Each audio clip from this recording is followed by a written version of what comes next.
and welcome to our June 2021 episode of BraveTV. My name is Katie Grana. I'm a program manager with This Is My Brave, and this month's episode is really special.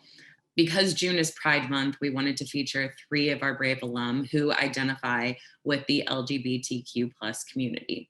Quick history. Pride Month was created after the Stonewall riots in 1969 to honor and celebrate the leaders of the LGBTQ plus movement. Pride continues to grow today as people celebrate their individuality, support their friends and family members, and to push for change, that your sexual orientation or gender identity should not be a barrier to equality or protection from discrimination. Every person has a sexual orientation and gender identity. No matter how you identify, it does not make it a mental illness or disorder. However, many LGBTQ plus people do experience mental health struggles. According to Mental Health America, the bisexual and transgender communities have the highest rates of mental health concerns within the LGBTQ plus population. Younger members of the LGBTQ plus community struggle the most with mental health concerns of all of the age groups. There are several factors to this, ranging from stigma, judgment, and shame to lack of access to professional resources. For this episode, I am going to hand it over to our Boston 2017 Brave alum, Amy T. She is going to lead the conversation with fellow Brave alum Krista Berry and Jason Wood to have an open and honest conversation about their own journeys on and off of the Brave stage. Thank you for joining us for this important conversation of inclusion as we honor the fact that your sexual orientation or gender identity do not make you any less worthy than the person next to you. We at This Is My Brave continue to work as allies to provide a safe space for everyone to come as they are and be exactly who they want to be. Let's get started and welcome our host, Amy T, along with guests Krista Berry and Jason Wood. Hi, I'm Amy T. I am calling in from 45 minutes north of Boston. I did the This Is My Brave Boston show in 2017. I identify as lesbian, queer, gay, all of them. I use she, her pronouns, but I really don't mind whatever you say. Well, hi, everyone. I am Krista Berry, and I am here from Fort Collins, Colorado, just a few miles north of Denver. And I participated in the This Is My Brave Denver show in 2016. I am bisexual, and my pronouns are she, her. All right, and I'm Jason Wood, and I guess I'm just down the road from Krista because I'm in Denver, Colorado. So I was able to participate in BraveTV season 2, episode 1. So I haven't had a chance to get on the stage yet, thanks to the pandemic, but I'm looking forward to that opportunity. And I am a gay male, and my pronouns are he, him, and his, and I'm looking forward to a great conversation with everyone today. Well, this is fun to meet the two of you. What is the most memorable, like, for your coming out, so to speak? Is that how you guys like to say, like, I came out? Yeah. Yes. The thing that sticks out the most when I came out is that everybody else knew but me. So I seemed to be the last to know. And it was kind of, I guess, reassuring, almost comforting to come out to friends. And they're like, yep, we know. We've known. And it was just one of those, like, I wanted to shake people and be like, why didn't you tell me? So I was a little late to the party. I was 25 when I came out, or 23 when I came out. So I joke with everyone that I was late to the party, but I just did not know. I did not have that opportunity to really connect with myself yet and get to know who Jason was. So I just remember the reaction from everyone being like, all right, we know. Jason, I love that you bring up that sort of process of getting to know yourself, because, you know, sometimes I feel like I did have a coming out moment, and other times I feel like I'm still coming out, or I'm constantly coming out, or I'm coming out again, or, you know, understanding new layers of who I am and what that means.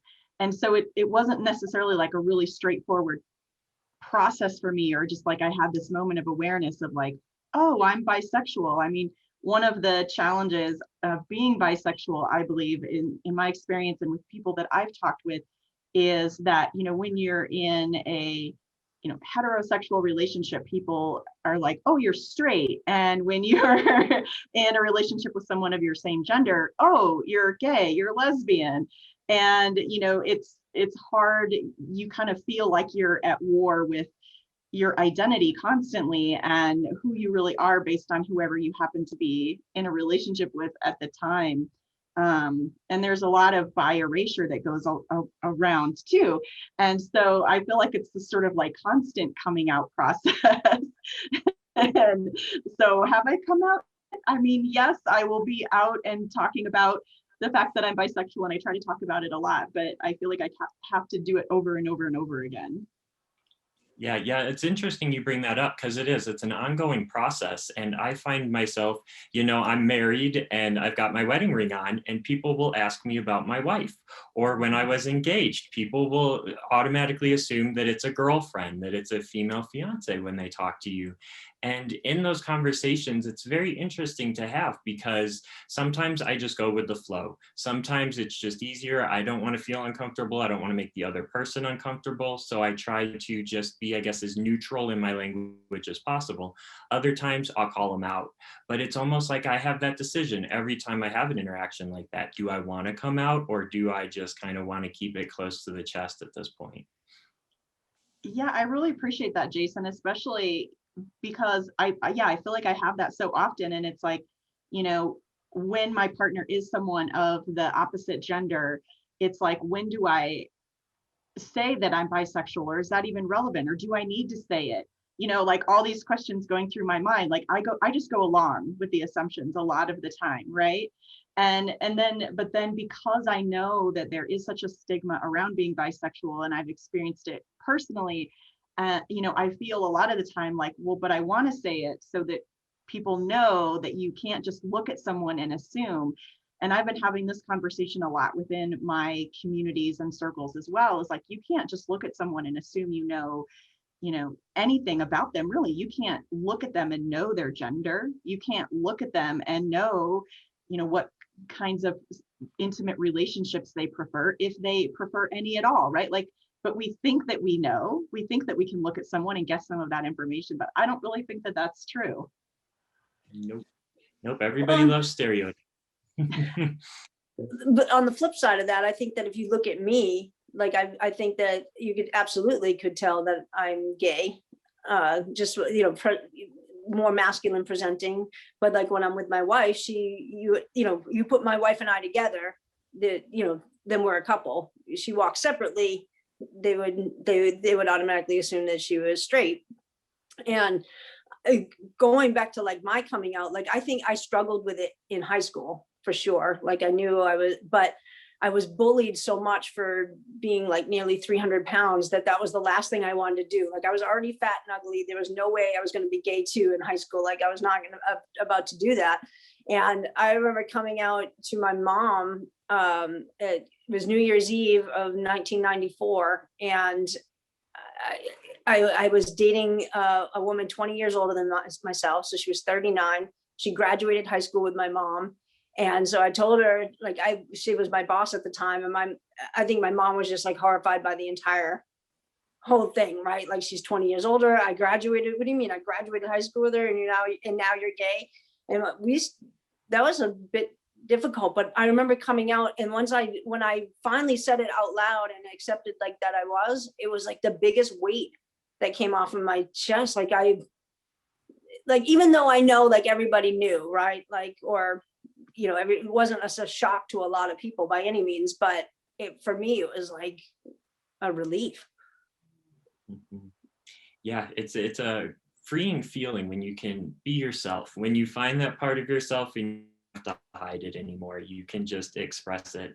And it was the same way for me. I mean, I had been bullied a lot for my weight in school. And I think a lot of that probably had to do with my hesitation when I came out, because I had been previously harassed for other things. So I was like, oh, great, I'm just going to add fuel to their fire. And that's exactly kind of what I battled with as I was approaching the point of coming out to people.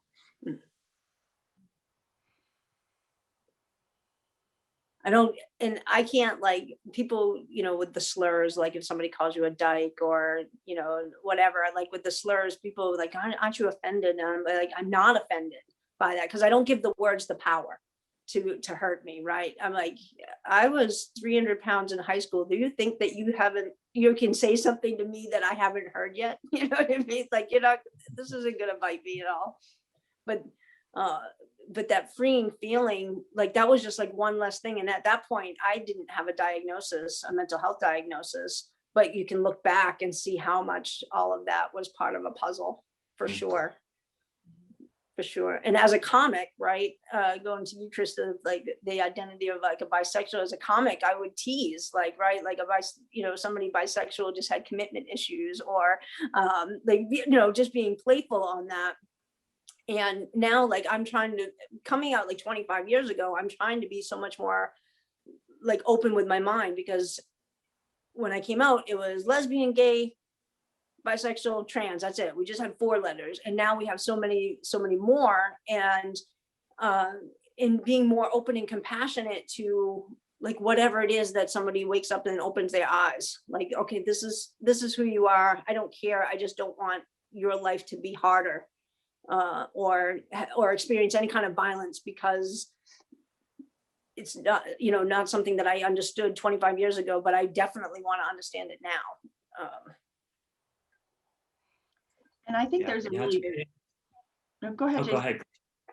I was just gonna say really quick, I'll look back and I'll watch shows from like the 90s or stuff, just from when I was growing up, and just the language, the way that things have changed over the years. It's one of those where it's kind of like, even as a gay male, I'm having to relearn this as time goes on, because what we might have been able to say 10 years ago could offend somebody now, could upset somebody, or make their battle more difficult. And that's the last thing I want to do. But it's almost like we need like continuing education courses on how to identify or how to speak, because the last thing I would ever want to do is hurt somebody. And that would be just completely unintentional on my part, but still, hurt is hurt. For sure. And I was going to add, I think that the experience of being seen as we are, the experience of being witnessed as we are, even if other people don't approve of that, is just really such a powerful and affirming experience. And I think part of the reason we are seeing, now we do have all these extra letters, it's not just LGBT, right? Like we've added all of these other letters. And that's because as human beings, we are infinitely unique and beautiful. And we have such a range of experiences, what it is to experience ourselves, what it is to experience the world. And I think it's really a beautiful thing that we have such a range of experiences. And the fact that it's becoming so much more accepted to come out and to be different and to really be true to ourselves. I mean, that process of coming out and that process of claiming who we are and allowing ourselves to be seen as we truly are is, for me, just so affirming and powerful. And that's whether we're talking about, me being bisexual, or whether we're talking about me having mental illness, or any of the other things that are unique about me. And it's like every time I say it out loud, there's this ownership and this stepping into my full brilliance and my full potential of who I am and the uniqueness that I'm bringing to the table. And I actually think that's just such an awesome experience. When I was first starting comedy 15 years ago, I was very much out on stage. I was married at the time. It was who I was. So I would talk about who I was on stage and being married and this, that, and the other thing. And I would use stereotypical gay things, because in the audience would typically would be straight. So I would get stereotypical laughs because it made them feel more comfortable.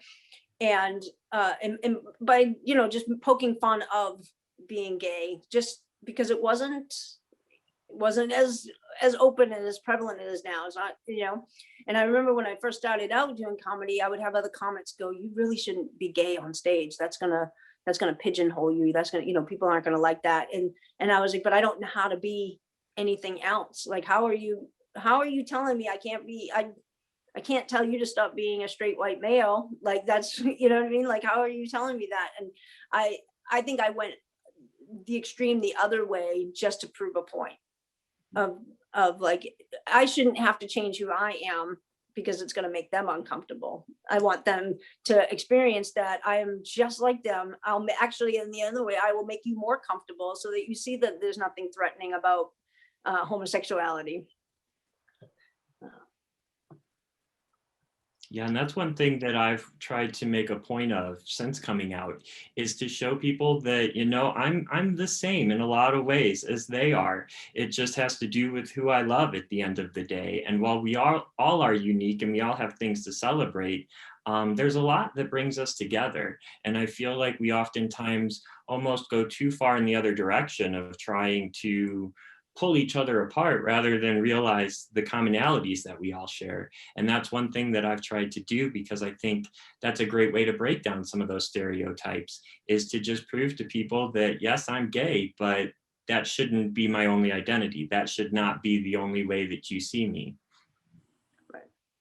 Yeah, absolutely. And that's why I think it's so important we have conversations that we're having now and around Pride Month, around mental health awareness and things like that. You know, when I started a business about 6 years ago, and I did This Is My Brave right after, and I had a business coach at the time tell me that it was absolutely going to be a huge mistake for me as a business owner to get up on stage and talk about the fact that I have mental illness. And, you know, I really thought about what she said, but ultimately was like, no, I think this is more important and it's bigger than just me to share my story. And because I think the more that we normalize these conversations, the more that we're just like, yeah, this is just one more thing about me. I have curly hair and I'm bisexual and I have mental illness. And, you know, just normalizing those conversations and seeing that, guess what, you know, those years later after This Is My Brave, it didn't harm my business at all. I'm still in business. I'm still successful. I'm still doing all the things. I live my life just like everyone else. And that this is just a part of who I am. You're right, normalizing it, exactly. Like you know, prior to This Is My Brave, I was on stage talking about my diagnosis right away because that was what was going on in my life. I was diagnosed 11 years ago.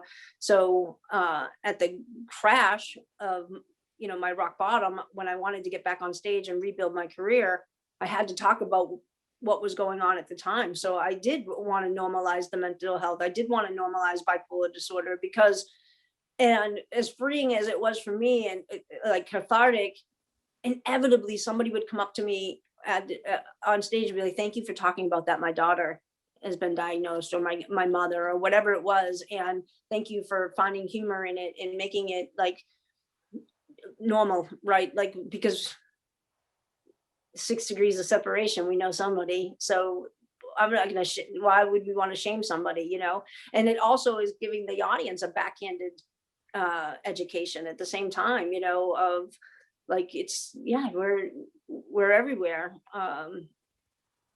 And we're just as normal as you are, because what, like, the media will give the image, right? Like of what people, they think people with mental illness look like, or they give you the image of, especially like Pride Month.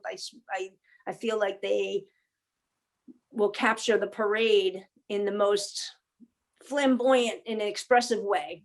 Mhm. That isn't, it is a part of Pride, and it is a part of the parade, and it is a part of our community, but they don't, I feel like it's almost, I want to be sensitive on how I say it, but is mocking the right way? Like the media coverage of it is semi-mocking, right? You know, whether they're, you know, there's a reason behind the leather in the parade. There's history behind it. It's not for theatrics or performative, but the media will twist it and can be dangerous for our community, for sure. Oh, yeah, because you'll constantly see images of like guys just dancing around in their underwear on floats and stuff. And it's like, we don't do that at home. Me and my husband have dinner and then we sit down and watch TV. Like that's not exactly what it's always going on. Like that is a celebration, that is a party, and they're free to do however they want to celebrate. but that is not a real fair representation of the entire gay community. There's so much more to it than just that. Mhm, for sure. I was over the weekend, we've had like some in Boston, the Boston Pride community has had like some sort of internal stuff, like there's some drama going on along with like the trans community and Black Lives Matter. And so there was a whole boycott of Boston Pride. And so I did a little bit of research because I had like been a part of Pride celebration. I'm like, what's going on? What? And so Boston Pride didn't want to include Black Lives Matter, and they were very just not very inclusive in the trans community as part of some of the celebrations. So it seemed very cliquey. So I did some research on it, and so they had like a whole boycott Boston Pride event last weekend where it was a trans resistance march. So I was like, okay, I want to be an ally. I want to show that I'm supportive and learn about the new, like another generation of my community coming up, so that I can feel that I understand more. And it was such an amazing experience of like, you could just feel like the energy of love. You know what I mean? Like you were just like around just like that, just pure like energy of like, everybody just loved everybody. Everybody was there accepting everybody. It didn't matter. It just didn't matter. And it just felt good. I'm like, oh, this feels like a really good, like new era coming up of like, I feel like a movement is happening and I wanted to be a part of it, and I wanted to show that I wanted to support. And it just felt good. It felt good, especially after like the last 4 years of a different political climate. I don't know if either of you felt that, but I certainly felt much more heightened and aware of there was a lot less acceptance than I thought during our political climate. And like I said, I came out 25 years ago. I was out immediately on stage, never felt threatened in any parts of the country of when I performed being gay, never felt like I had to be aware of it. And in those 4 years is when I would be just aware of my surroundings when I was leaving a venue much more. And I didn't like it. It didn't feel good being up in New Hampshire and Maine like it used to, like in the New England area. And it just felt like a different energy this Pride season for sure. Yeah, I think we have an amazing opportunity in front of us right now to change the conversation and to change the narrative and to be more inclusive again. So I look at it as almost a responsibility, a duty for those of us who do speak up about it, because this is our opportunity to rewrite things, because I felt the same way. I think the last 4 years really took a toll on my mental health, and coincidentally, that's when I hit my rock bottom, because there was just, we saw a side of society that I don't think we knew existed completely and that we did want to see, one that scared us. And I mean, I even saw it in my own personal relationships and with people in my family. And it was devastating to see how some people feel towards our community and towards communities that are just different than theirs. It doesn't matter what community it is, just any difference, it seems like, got highlighted over the last 4 years. Now we have an opportunity to bridge those gaps and to reconnect with each other. And that has been my mission as we start to recover from the pandemic. I think we have a lot of healing and growth ahead. Mm-hmm. And I'm excited for it. I feel like there is, as much as there was a society that was that underground society that, yeah, I'm agreeing with you, Jason. I guess I was naive to think that it wasn't there, or we had evolved more than we actually had. And then to see it, like us just like go back 50, 60 years, like right before our eyes, was just like, you gotta be kidding me. It's and so now it just feels like, okay, I think we are moving forward, but I was disheartened to know that was that much out there in this day and age, for sure. Yeah, my perception was not that we suddenly had less tolerance in the last 4 years, but that intolerance was more allowed. It was permitted more than it had been. And if there's, good that came out of that, it's that raising of awareness of how much intolerance exists across the board. And, I think that the people who have been impacted most, BIPOC individuals, transgender, like some of these people that are the most impacted, like I think they've known all along that this was going on, right? And that it just wasn't something that was necessarily apparent in, in my day-to-day life, or didn't impact me directly. So there was a little bit of this, I didn't realize how deep it went or how prevalent it was. And so I think what the last 4 years really revealed is just that this is still really prevalent, and we can't ignore this, and we can't stand by. Well, I mean, I guess we can. We have a choice that to stand by or ignore it or pretend like it's not existing, or we have a choice, and the other option we can choose is to say, I'm going to learn. When we know better, we do better. So I'm going to know better. I'm going to try to engage. I'm going to try to educate myself more. I'm going to try to speak up more and advocate more and open my own eyes and change the behavior that I need to change and work on that, because we are all in this together. Even outside of like our LGBTQ plus community, even outside of like the community of people who struggle with mental illness, like as human beings, we are all in this together, and we can choose to lift each other up, and we can choose to move forward and support each other and acknowledge, each other and respect each other for who we are, and learn, constantly be learning about ourselves as much as we're learning about other people. And, and it's just so funny when you were talking, Amy, about this backlash around the Boston Pride, the fact that there wasn't a lot of inclusion for transgender, and there wasn't a lot of inclusion for Black Lives Matter. And it just blows my mind when you think about the history of the Stonewall riots. Right. And literally these riots, Pride was born out of primarily, a Black transgender woman saying, no, I am not going to stand for this treatment anymore. And so to think that like that's the history of Pride, really, that's where it was born. And to think that so many years later, we're seeing some Pride events that are not being inclusive of the very History of our community. Yeah, it's just like blows my mind. And we can do better, and we can choose to change that dynamic and to stand up for people who may not be exactly like us, but that we want to support.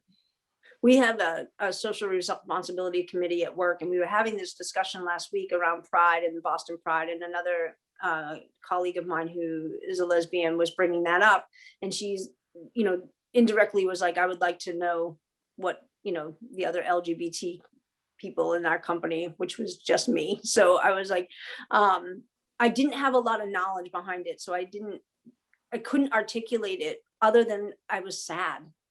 Like it hurt my feeling, like it hurt my soul that we were oppressing another part of our community over aesthetics, or maybe just, I don't know, like cliques, like in my mind, I was like, this has to be like somebody in Black Lives Matter dated somebody at the Boston Pride. It was a really bad breakup, and now like they're just like holding strong, like, right? Like we can't possibly not be including this community, right? Like this has got to be like just a personal vendetta, not like an entire like organization like coming down. And the only words that kept coming out of my mouth was like sadness. It's making me sad that we could be like this. And sometimes I find like we do oppress our own selves.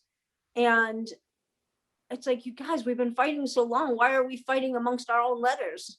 Like it shouldn't be that difficult at all. But so much more growth and so much more education to be had. Yeah, education is key. Education is, I think, like I said earlier, we could all use, I think, continuing education classes.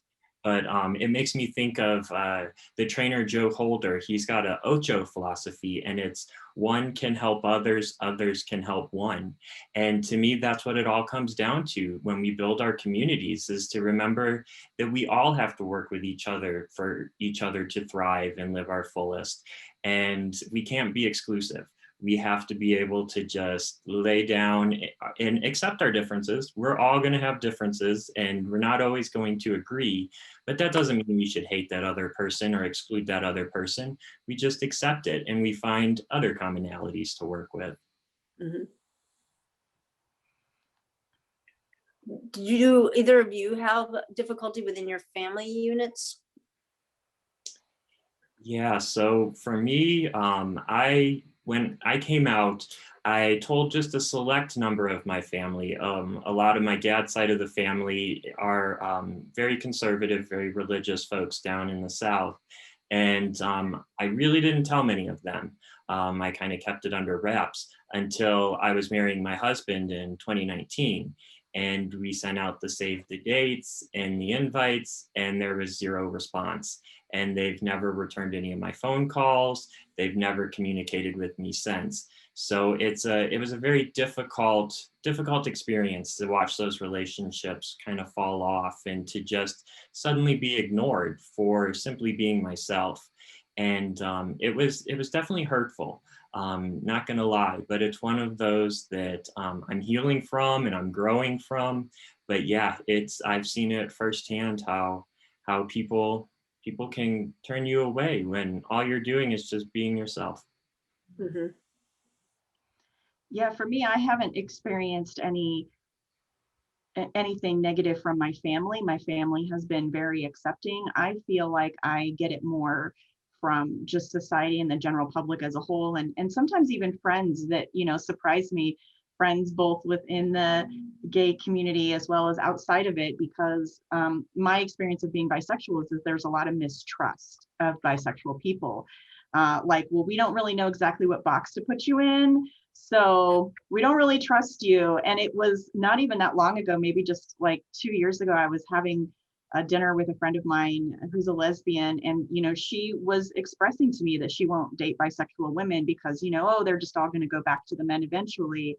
And, you know, we had a really great heart to heart conversation after she had said that. But, you know, I was dating over the last couple of years, and you know, dating as a bisexual can really be hard if you are out about being bisexual, because there is so much mistrust from both sides. It's like if you're trying to date within my gender, there's like this, well, we just know that you're going to go back to men eventually because that's what bisexuals do, you know, that attitude is really prevalent. And then, you know, if I'm dating people from the opposite gender, there's very much this like, well, so you're going to want to go, like, this isn't going to be enough for you, right? Like you're going to want to have both a man and a woman, right, in your life. And there's just so much mistrust and misinformation about what it means to be bisexual, and this idea that like we're not trustworthy, that, you know, we're really promiscuous, or that we just are never really happy with what we have, and that we always want what we don't have, or that we feel that we need to have both. And so, you know, most of the disapproval that I've met with is not from my family, but from even within the LGBTQ plus community. And then, you know, outside of that community, just this kind of like, if you're openly bisexual, I'm not gonna, like, I don't really know how to pigeonhole you, and you know, I'm not really sure what you're about. So Mm. That's really powerful to hear, Krista. Thank you for sharing that, because I deal with it kind of between the straight community and the gay community, where I tend to, I guess, be a little bit straighter than most gay people assume and a little bit gayer than most straight people assume.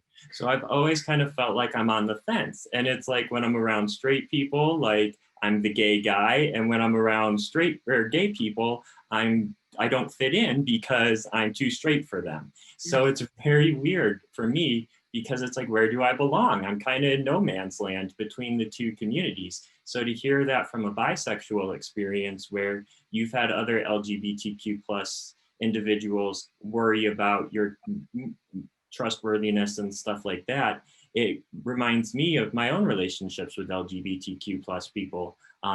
Sometimes you wouldn't expect it, especially from the outside, I guess, looking in. You would think we all just relate to each other and we all get along, but that's not always the case. Sometimes there's judges on both sides of the fence. For sure, for sure. I didn't realize, like, I know my mom had like a real difficult time with it for sure. And surprisingly enough, my dad was like weird, which I would have thought would have been the opposite.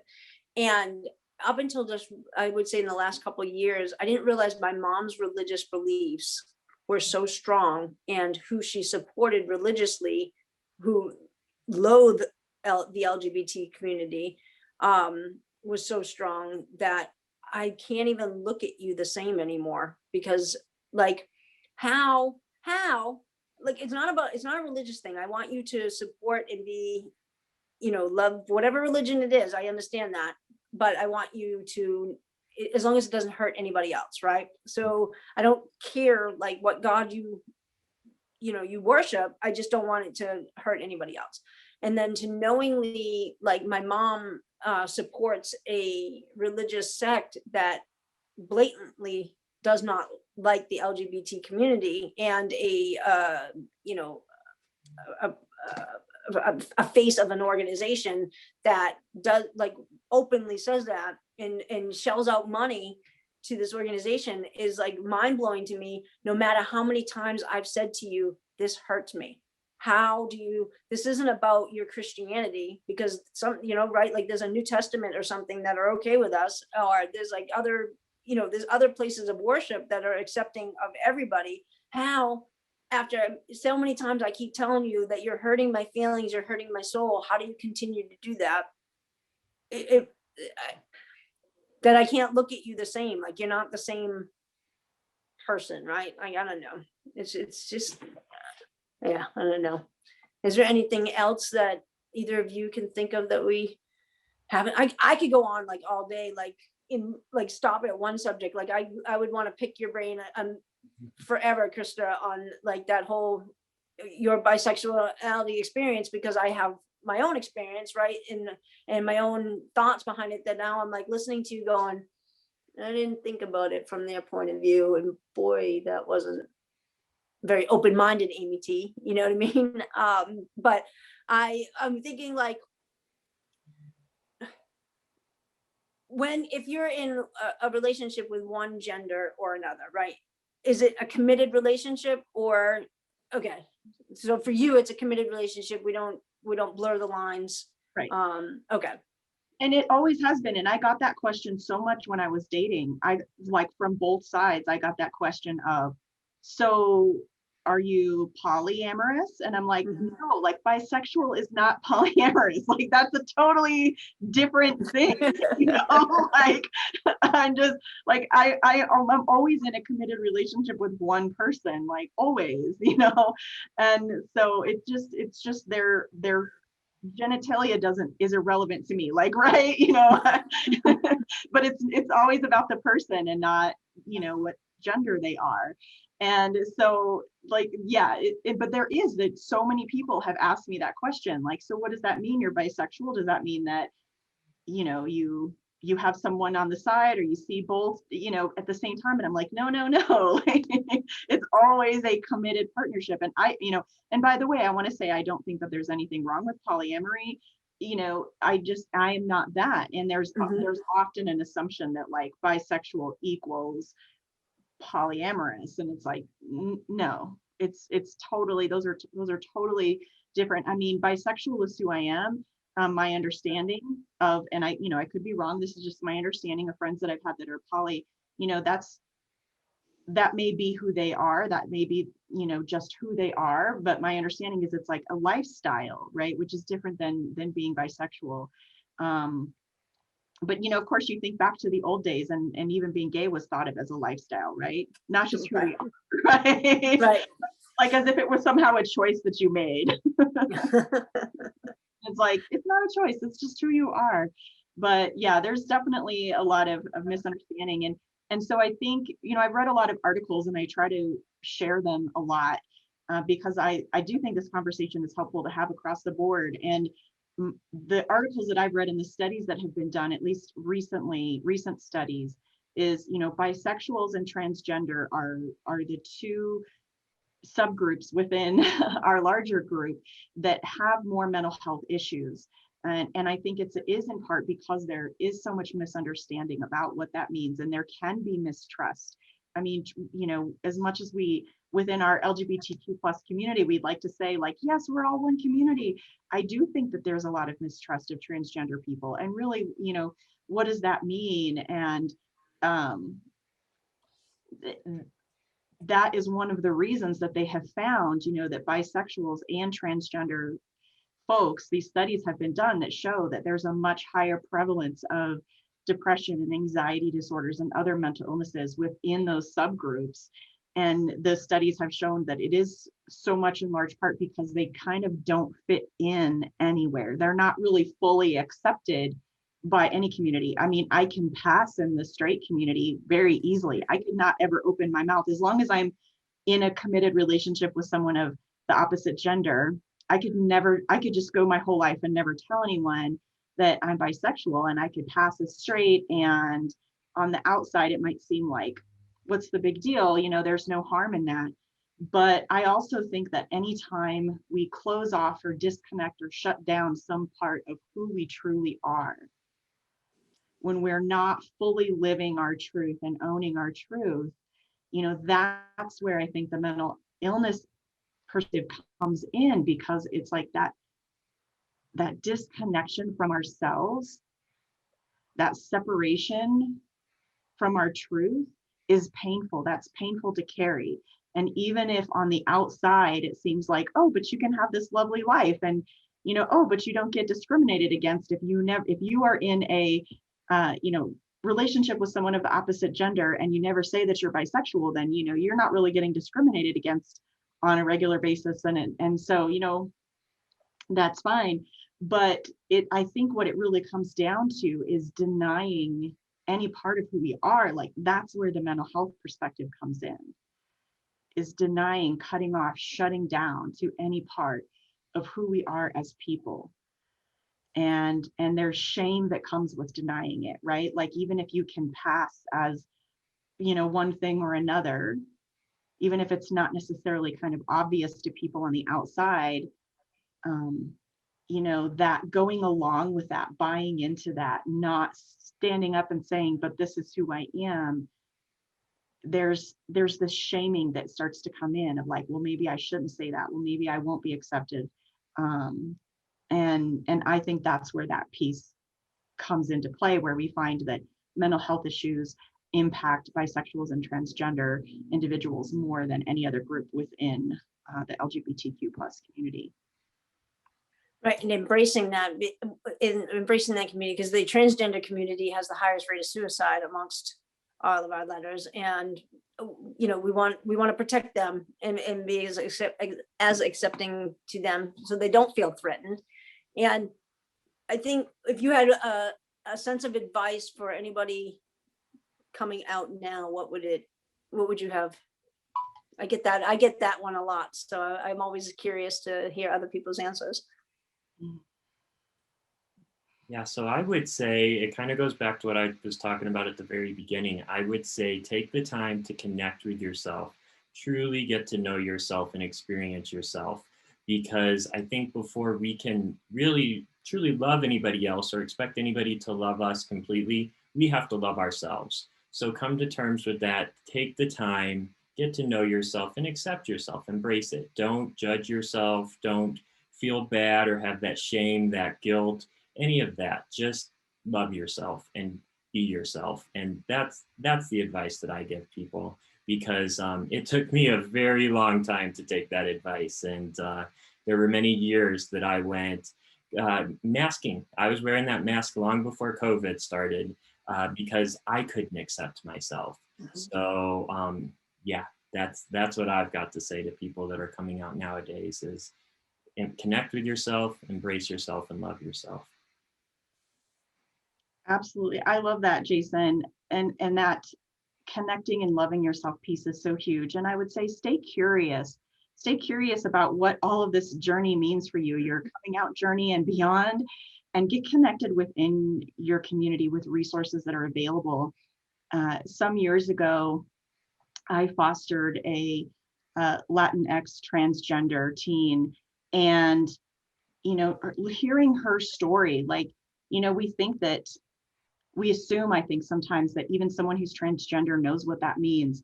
But her story was, she didn't know what that means. When she first started to really own the fact that she was female and started to dress in feminine clothing and to express herself as who she truly is, she didn't know, oh, this means I'm transgender. Her family didn't know, like in the beginning of this process, her family told her, oh, you must be gay. This expression of femininity means that you're gay, and not that you are female, and that's what this really means. And so that's where I say, just like, be curious and get connected within your community with other people like you, other people that are asking these questions, other people that are learning who they are and learning to accept and love who they are. And not assuming that any of us even really know what this means for us. I mean, it's an ongoing journey of learning. What does this mean for me, and who am I today, and who am I becoming? It's an ongoing, lifelong process across all of these different topics: mental illness, our gender, our all these different aspects of who we are. It's an ongoing process. Yeah, I agree wholeheartedly with both of you. And find your tribe, right? Like, your tribe will be okay. Find a mentor, and just, you're perfect exactly how you are, and those people will find you and support you. I love this. I could do 3 more hours with you guys, and I think we need our own series. We'll just make it a series. yeah, honestly, like, right, like, and break it down and talk, and because I would learn even more. I learned a ton from both of you, so I really, really appreciate this conversation a lot. I guess I'm gonna have to do this, like, maybe next year, where we just do it like a weekly series, and we'll just cover it all. That would be great. Sounds good to me. We don't have to wait until next June. I mean, We don't.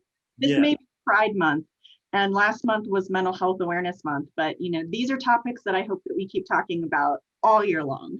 I agree. Absolutely. Well said. I want to give a huge thank you to our guests today, Amy T., Krista Berry, and Jason Wood.